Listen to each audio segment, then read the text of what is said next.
আজকের ভিডিওতে আপনাদেরকে বলবো জীবন বদলে দেওয়ার মতো 5টি টিপস। তাই চলুন আজকের ভিডিও শুরু করা যাক।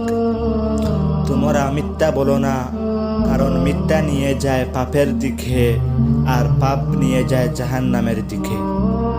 নিরাশ হয় না, দুঃখিত হয় না, তুমি জয় লাভ করবে যদি তুমি বিশ্বাসী হও। যার শেষ কথা হবে লা ইলাহা ইল্লাল্লাহু মুহাম্মাদুর রাসূলুল্লাহ, সে একদিন জান্নাতে প্রবেশ করবেই।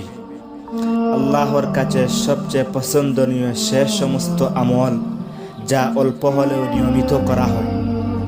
যে ব্যক্তি নিজের বিচার নিজে করতে পারে তার মতো বড় বিচারক আর কেউ নেই।